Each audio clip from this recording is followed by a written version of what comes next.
Você se considera controlador, controladora? Eu me considero super. E é curioso porque como eu tô, né, em constante aí contato com profissionais, adultos de grandes empresas, essa é uma questão que sempre aparece nas imersões. Então, como eu estou aí num mês cheio de imersões, algumas dessas reflexões estão pairando aqui na minha cabeça e eu escolhi falar dessa, porque fala comigo, talvez fale com você também. Queria separar 4 pontos pra gente falar de controle na vida adulta. O primeiro, que foi onde, né, eu fiz ali a provocação pro participante, que foi o estopim para gravar esse vídeo, tem a ver com uma certa audácia que a gente tem enquanto ser humano, querer controlar as coisas, né? A gente vem para essa vida sem saber por que a gente veio.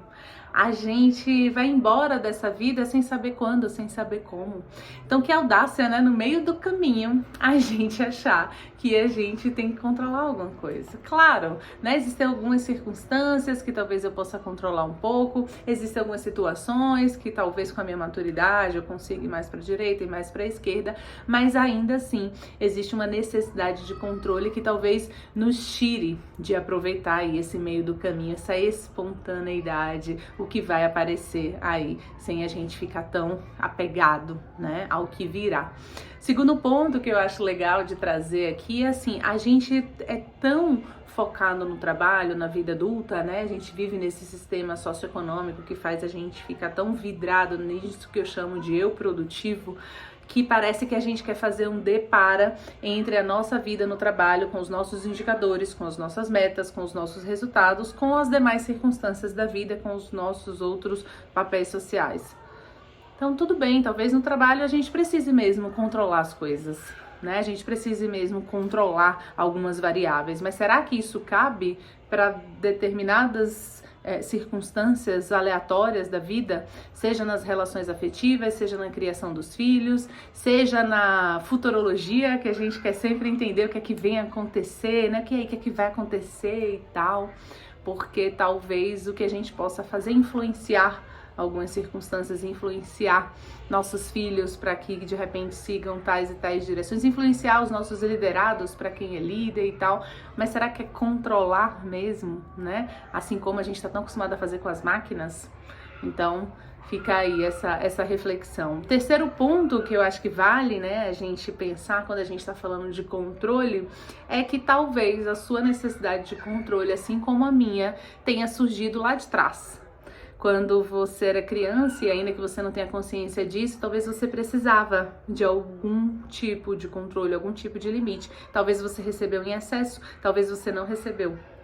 E isso, né, segundo a teoria do apego ali, do psicanalista John Bowlby, pode ter gerado em você e nas suas relações na vida adulta um tipo de apego inseguro, um tipo de apego evitativo, um tipo de apego ambivalente, que deixa as suas relações muitas vezes quase que contraditórias, né? Ao mesmo tempo que você quer a espontaneidade do outro, que você quer ser amado, que você quer ser amada, você quer controlar as situações, você quer... Então, isso talvez fale do que sobrou, do que foi em excesso com seus cuidadores ou do que foi de falta, né? Então, mais do que nunca aí vale a gente pensar de onde isso vem e como isso tá aí reverberando até hoje em nós. E aí, claro, né, exercícios de terapia, exercícios de autoconhecimento podem ajudar, porque talvez o que a gente precisa é mais entender de onde vêm as coisas para aí sim colocar o que eu vou fazer com isso, né? E não só ficar tentando reproduzir discursos vazios de eu preciso deixar de ser ou eu preciso ser mais assim, um assado, né? Talvez trazer essa reflexão um pouco mais para dentro aí, para nossa jornada, para sua idiosincrasia, que é diferente da minha, né? A gente pode ter tido uma criação, uma cultura bem parecida, mas cada um aí é envolvido num arranjo psíquico que leva você a precisar olhar para sua história com mais carinho, com mais atenção. E o quarto e último ponto que eu acho relevante, né, quando a gente pensa em controle, é assim, ó. Essa semana passada eu recebi uma notícia que, quando eu olhei no celular aquela notícia, eu parei e disse, bom, vamos lá, deixa eu ver o que é que eu sinto. Antes de eu sair reativa, que é um pouco mais o meu padrão, deixa eu ver o que é que eu sinto. Aí eu larguei o celular e fiquei só esperando o que é que eu ia sentir daquilo, né? Dizendo isso para talvez mostrar pra gente que se você é mesmo controlador, controladora, tenta jogar então essa energia pra você.